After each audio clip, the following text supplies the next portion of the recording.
Hello ladies and welcome back to Virtuous, Purposeful Women. We really hope that today's session is gonna teach you a lot. It's a tough one, but it's a special one. So with our previous session, me and Antoinette talk about comparisons. And I've got a few mommies that ask me how to build more on resilience and how to get that resilience. So it's a tough one, so I asked Antoinette to please come and talk to me about this. So this is Antoinette. Antoinette, will you introduce yourself to these ladies, please? Thanks, Benee. Thanks for having me back. Pleasure. I love being on the show with you. It really feels like we're on your couch and having a discussion. So I'm an industrial psychologist by nature. That's what I do and that's what I love. And as an industrial psychologist, I've worked, I have about more than 10 years experience, but I've worked for the past 8 years specifically in the leadership space, where I would assess leaders. But the great thing about what I am doing is that I would assess leaders that are already successful, leaders that are 55, 60 or 65 years old already. So it's not just people assessing them to see if they've got the potential to become a leader, but it's people that actually have mastered it. And so I really had an opportunity to see what success looks like.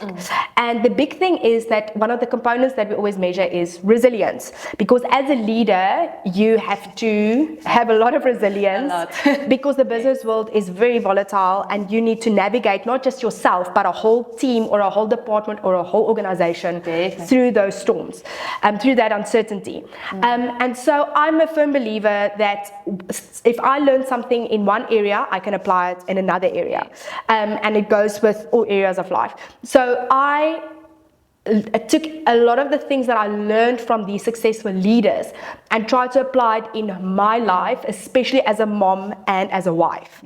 And I think for me, I'm very excited about this topic because I know how important it is and I know how difficult it is if the resilience is not there. Definitely. It's so amazing your journey with how you worked with this adults as great big leaders and that you have learned so much from them and how you have to sit there and you have to learn them more about the resilience and how you've learned something from them and how they learn something from you. It's amazing.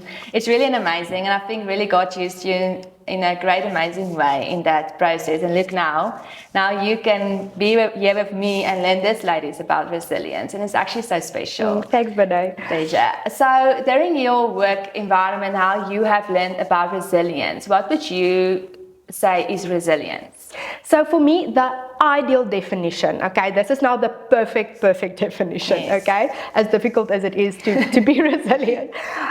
It's first and foremost to stay calm and stable through difficult situations. It doesn't mean you don't experience difficult situations. It doesn't mean you find difficult situations easy, but it is really about staying calm and stable.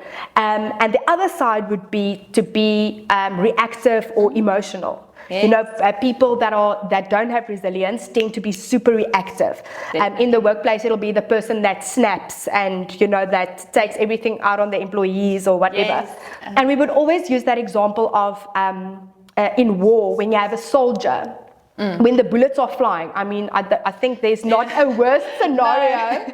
Bombs exploding, bullets are flying, and they can keep calm under that pressure. I know, right? So that's obviously the extreme situation. That's the extreme one. But that's the picture of what resilience, ultimate resilience, would look like, right?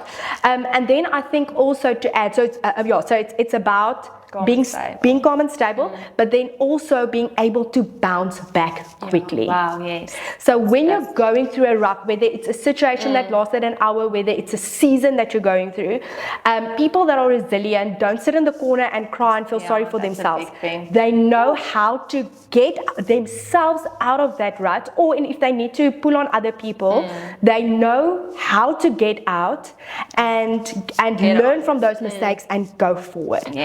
I think, and that's a very big thing. Those are the two key areas. Now that's good. And I want to ask you, you've been married now for not 10 years? Or 8 years. 8 years, almost 10 years. 8 years. Almost.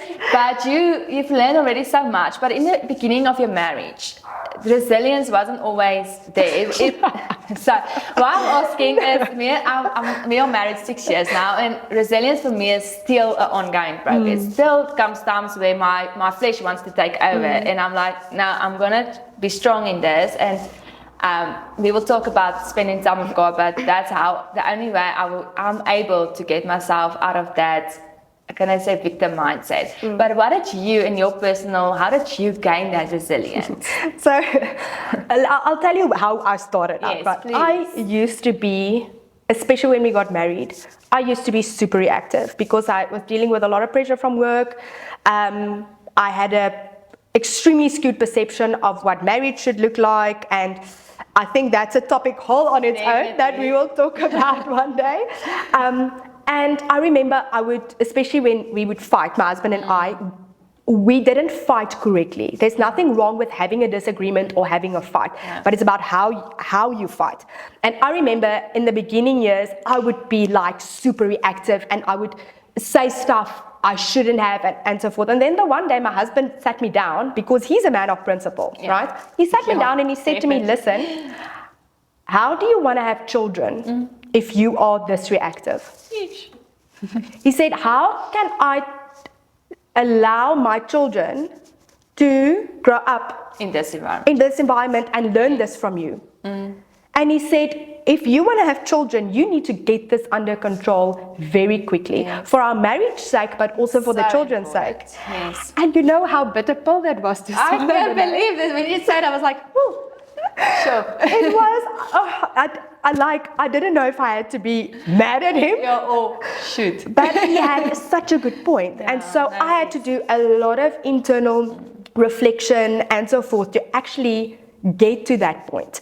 And like you said, it's an ongoing process. And I think in every season, you develop or you find a new definition of resilience and how you process certain things. But the great thing is, the more you practice it, the more you develop it, the better you get to know yourself, and you can put things in place that helps you with it. Yes. So let's just look at the reality of resilience. Now, we all want to be that perfect mom that does everything perfect. There's never going anything wrong. You don't fall into that pit where you feel sorry for yourself. But let's just be honest with ourselves. There isn't such a thing as a perfect mom. There isn't. And a perfect mom is you set that unrealistic expectations for yourself. And if you set that unrealistic expectations, that leads to disappointment, and it leads to failure.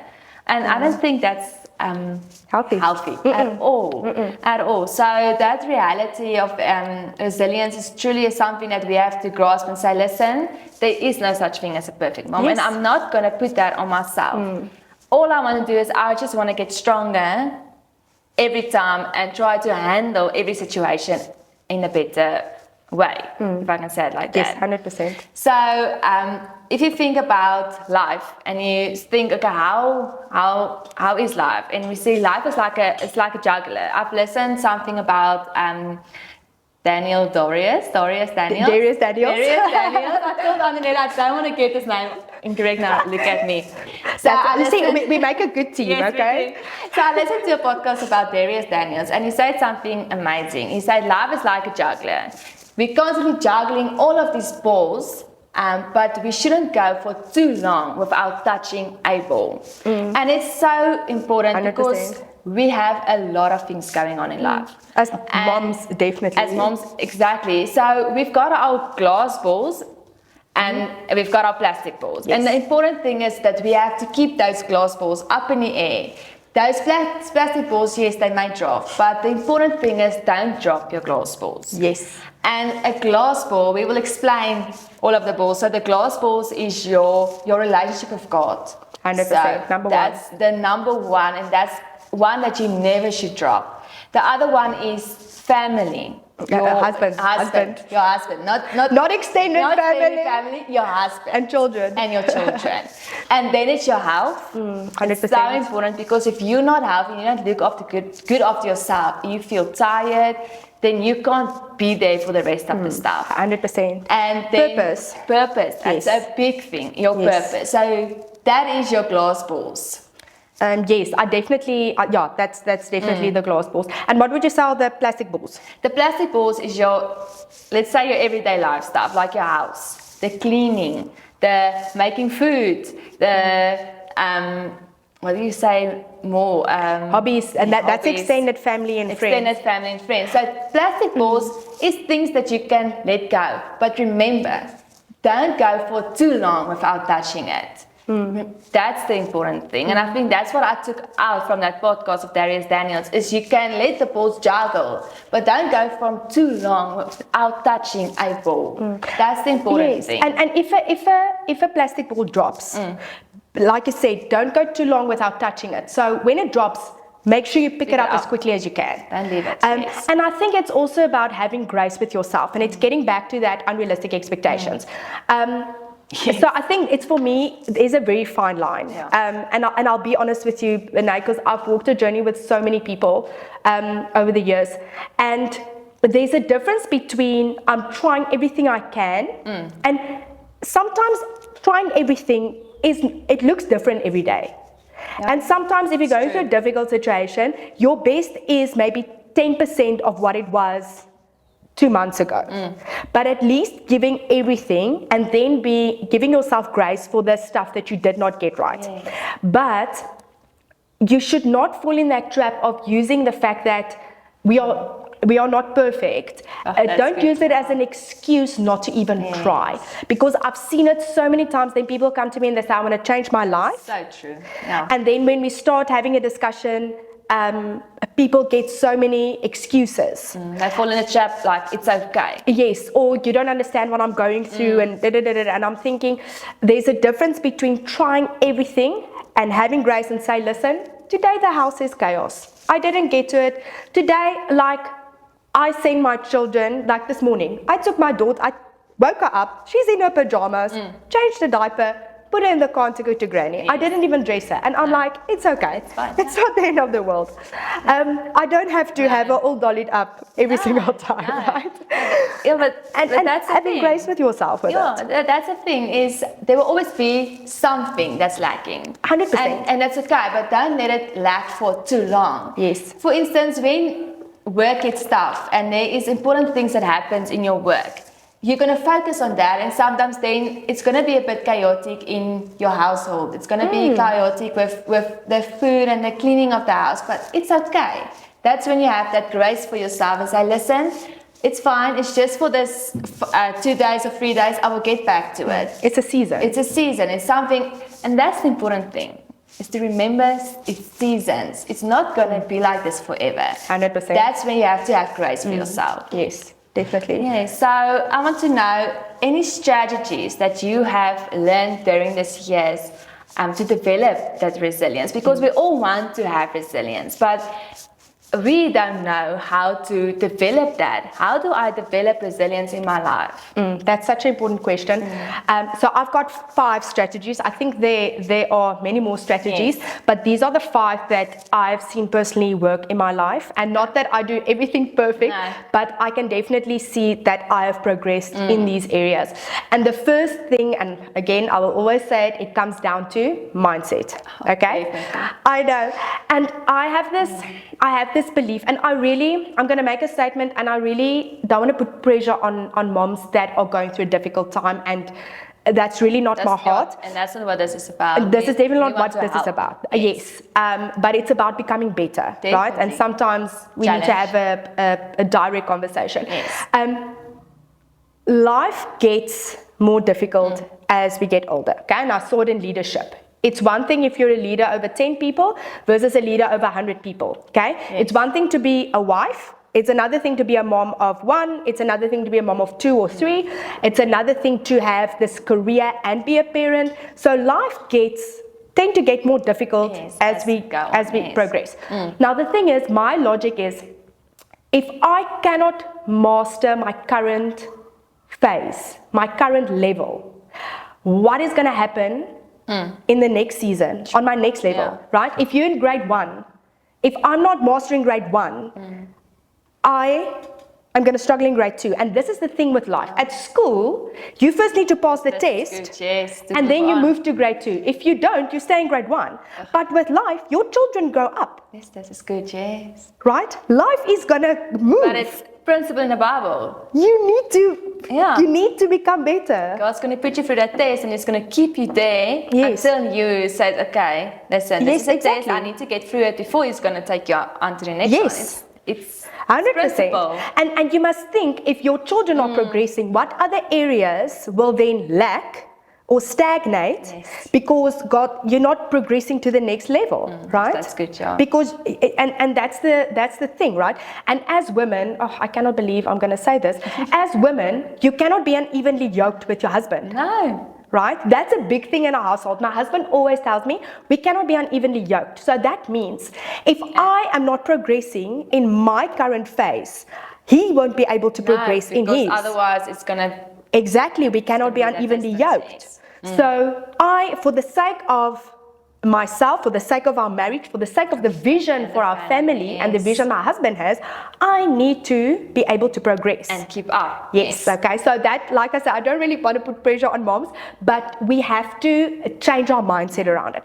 But I want to take the mindset a little bit deeper. So I'm going to share with you the golden rule of behavior. Okay. And this is how human behavior works. It's a tried and tested method. It's basically in the Bible. I mean, the Bible says God will change you by the renewing of your mind, or you will transform by the renewing of your mind. And people underestimate the power of that verse. So I'm gonna show it to you in real life. Okay. Please. So how the scenario works is you always have a situation, something in life that happens. You have a million situations a day. How you drive to work, whether your husband is early or late, whether you overslept or got up early, whether it's load shedding or not, your children, everything is a situation. Yes, that you need to get through, yeah. Then you have a thought process. Every situation has a thought. Yeah. Every thought stirs up a specific emotion or emotions. Yes. Your emotions determine your behavior. Okay, but I'm going to simplify that. So let's give an example. Let's say I'm sitting in traffic. Traffic is the situation. Now, if my thought process is, I'm going to be late for work, this is a complete waste of time. It is just based on those two statements.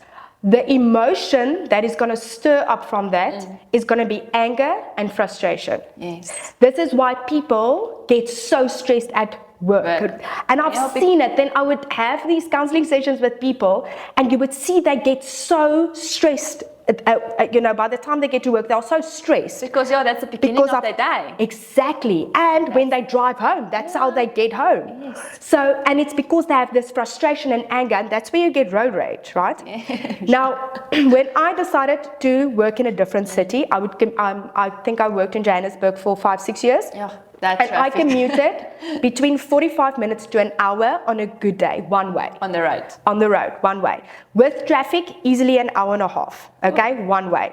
Now, I decided, if I'm going to work in Johannesburg, I will not allow traffic to affect me. So now, when I sit in traffic, it's the same situation, but my mindset was, if I get upset, it's not going to let the traffic move quicker. No.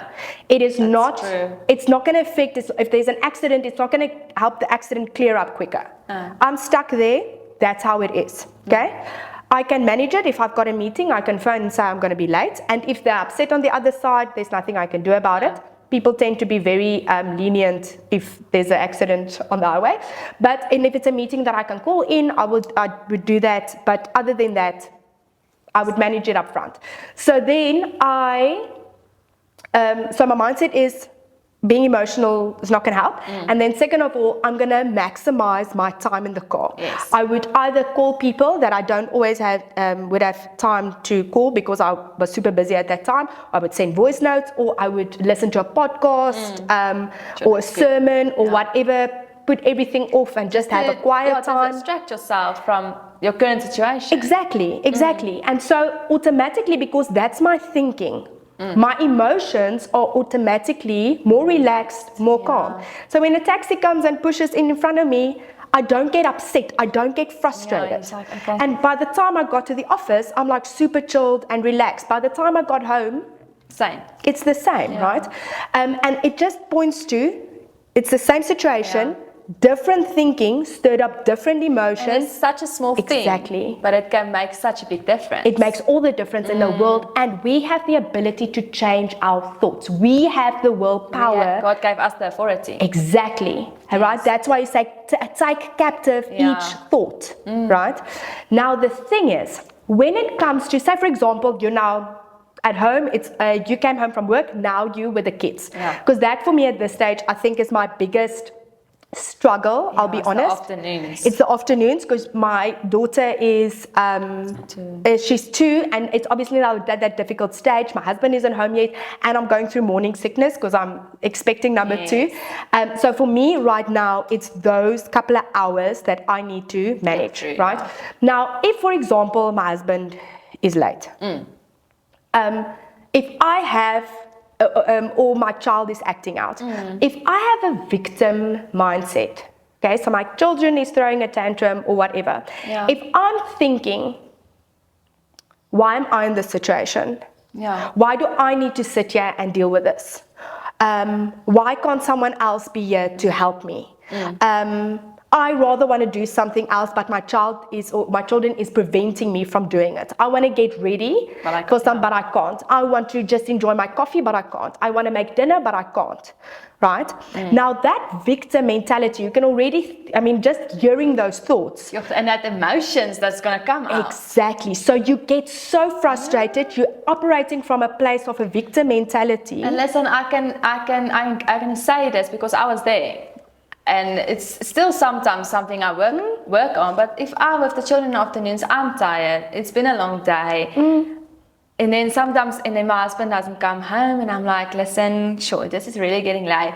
Then I always did, I'm really working on it. Then I started to make that thing in my head, like, why is he always late? Why doesn't he want to come home? And I started to make myself believe that he wants to be at work. He doesn't want to be at home. Maybe he likes more at work. What a big lie that sometimes is. And that's a huge lie, because that's the last thing where he wants to be. He wants to be at home with his wife and his children. And at home is especially, can I just say, especially your husband. Like, I know my husband loves to come home and enjoy, because they do bath time together. That's their special time. But I know your husband, like, he would literally, if he can, he would do a detour, like, just to get back home to his kids when he can. Like, because our husband worked together. And my husband would say, no, Daniel is first quickly going to his house to spend time with the kids. And then he will go. Exactly. So if he cannot make it, he really cannot make it. Can't. So and that's true. And I started to learn myself that lie. Like, listen, this is that, and it started to reflect in our marriage and everything. Because how did you react towards the kids?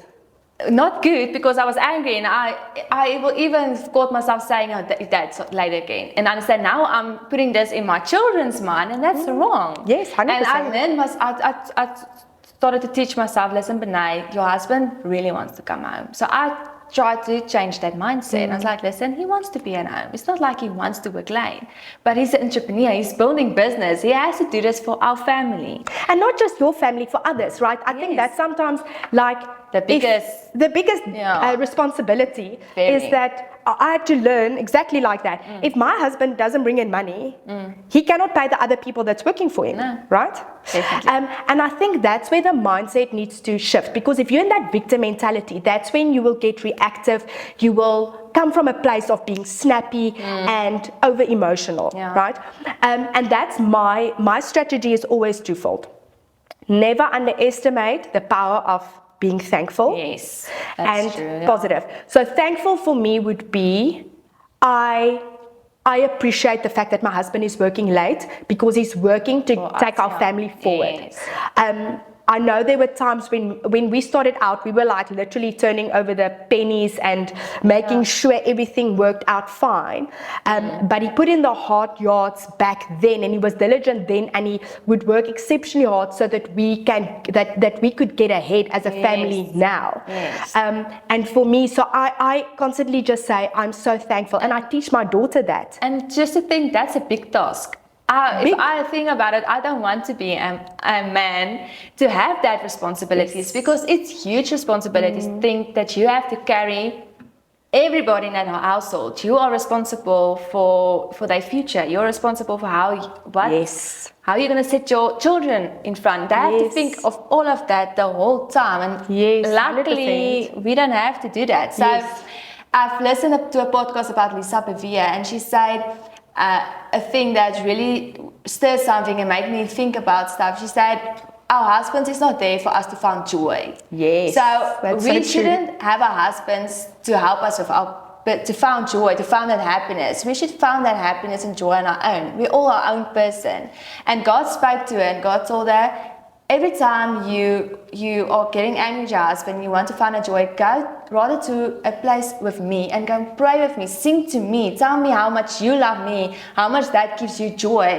And she started, at first she didn't want to do it because she said, I have hope that this is going to change. And if I don't take it on my husband all the time, how is it going to change? And God just told her, do it. It's going to make a big difference. And she started to do that. She started to sing to God and praise Him and say, God, I love you and I appreciate you. And by doing that, He shifted things in her mind, and He started to heal her from inside. And she started to have different emotions every time, and that fixed everything between her and her husband 100%. just by doing that. That is so powerful. And it comes back to, it's about that mindset shift. So for me, I'm always trying to be thankful. I'm always saying, if my child is going through a phase, it's a phase. It's a phase, it's not forever. It's just a season that you're going It's just a season, yes. And I think so the first thing is mindset, and then the second strategy is to be agile or adaptable. That flexibility. So I went through something with my daughter a few months ago where she would literally not let me go. And I would joke and I would call her Velcro, because I would literally leave my hands like this. I would say, no hands. And then she would like literally cling to me so much, like Velcro. So I would tell her, you Velcro. And she said, yes, because I stick to mommy. And that's so cute.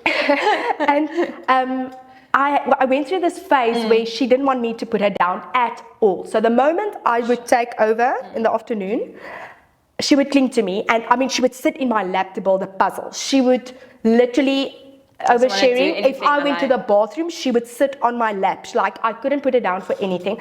And so I had to change my mindset to say, this is a phase. I'm going to try and comfort her as much as I can. And then the one evening I made food, and I tried to be as safe as I can, so I'm holding her while I'm making food, trying to be safe. Yes. And at one stage, I had to carry a big bowl of hot water, boiling water that just came from the kettle with rice in it to put it in the microwave. So, and yes, I make my rice in the microwave. It's the best mommy hack ever, because you cannot burn your rice, okay? And time management, it helps a lot of the time. Oh my word, definitely, okay? If you don't do it, start doing it. It's the coolest thing ever. Any case, so I needed 10 seconds to pick up the bowl of rice, put it in the microwave, and then I would pick her up again. And bear in mind, I've had her in my arms for 2.5 hours by then. And so I told her, I'm going to put you down. I just want to put the rice in, close the door, and then I'll pick you up again. Yes. And she started screaming bloody murder, right? Sure. And it took me 20 minutes just to calm her down after that. And I got so frustrated because I was thinking, listen, I just want to make the rice. I held you now for 2.5 hours. I just want 10 seconds, not even for myself. I just want to put it in the rice. And I can't even do that. And so the next evening, the same thing happened, or similar thing. And then I had to assess, and I said, something's not working. So I had to change our meal plan for the meal. I have to adapt for the situation, because I realized if I'm going to have to make food every single time for the next 3 weeks or 3 months, I don't know this phase, it's going to be chaos every single day. Yeah. So I started making food in the slow cooker the morning quickly so that it's ready by the evening. I would do ready-made meals up front, so I would food prep. Warm it up. Air fryer meals, and I told my husband, we're not doing salad for the next, we're doing veggies in the air fryer in the oven, just because I don't have time to make a salad. So it's off the menu unless it is a ready-made salad that I bought somewhere. And there's grace there, because your husband's like, listen, I understand. It's a phase. Yeah. And that allowed me to not put that pressure on me of now I need to focus on a meal while she's going through this. I could literally focus on her for that moment. So, and then the one day she just got off my lap and she went to play on herself, on her own again. She was over. And then I could go back to that. Yes. So you have to assess and say, okay, how can I be adaptable? And then self-control. So it's mindset, adaptability, self-control. I don't think we need to go into detail with self-control, but the bottom line is, the closer you are with the Holy Spirit, the better self-control. Yes. So, and then the other thing for me is to prioritize your health, mental and physical. Yeah, because it's so important for you to be healthy and to be mentally healthy and physically healthy. Because if you don't look after yourself and you don't are in a good place or feel good, how are you gonna be there for your children or for the household or for things that need to happen if you don't feel good? Because 100%. Understand, if it's been a long day, we all are tired. We all just want to go lie down and just say, listen, I just need a moment. But if you are looking after yourself and you know this is how my afternoon is going to be, like Antoinette says, you're going to prepare yourself mentally, you will be ready for that afternoon. You will be like, listen, I just need to push through until my children have eaten dinner, they are in bath and they're in bed. Then you can continue. You can go lay down, have your time, rest until hubby gets home, and then you know, give him a hug and everything, and then be there for him. But it's so important for us. If you think about sport, and Antoinette will share a story now about hers, but for me it is athletics. I've done athletics from I was, I think, 3 years old. Since I could run, I've done athletics. Athletics have learned me throughout until varsity. It learned me so many things about pushing through and continuing. Just to go out and run and have that time for yourself and learn yourself to push yourself a little bit harder. And that's something that athletics have learned me, and also learned you a lot about resilience. 100%. And I think that's the fifth strategy for me, is to learn the skill of resilience in an easy season. Okay, and what I mean by that is everything is a skill. You know, I always say it, your marriage is a skill, your health is a skill, your job is a skill, parenting is a skill, and you constantly need to adapt. You cannot work on it. Yes, you can't fall behind, right? But the thing for me is that in a season where things are going a little bit smoother, then it doesn't mean there's going to be a season where there's nothing goes wrong, but it might be a little bit smoother. I like to enter a race or put myself in a situation that I have the control over in terms of the level of resilience and the level of difficulty, whether it's studying all the way from varsity, you know, like working while studying, things like that, where I'm in a situation where I'm forced to challenge myself. Because through that, I learn a lot about myself that I can draw from when a difficult season comes. Because life is going to throw difficult seasons at you. You know, imagine having twins accidentally, right? Or, you know, whatever the case may be. I mean, there are endless stuff that we can't predict yet, right? Imagine your husband now gets a job and they need to travel a lot to a different continent or, you know, for work. So it's stuff that you have to be ready for every type of situation that can come your way. And I had this, and I think I'll close with this. I had a situation on Tuesday where my husband told me, he's like, listen, he's got a meeting that only starts at 6 p.m. and then he's got another meeting after that. He'll probably be home around 10 to 11. And now for me, especially when it's work, I tell my husband, go do what you have to do. I will hold the fort. Okay, come hell or high water. I've got this. Regardless of how difficult it is. I don't want you to stress about what's going on at home, because you need to focus on business. You need to make the best decision about. And that's so important. Right. So I'm trying to buffer it as much as I can.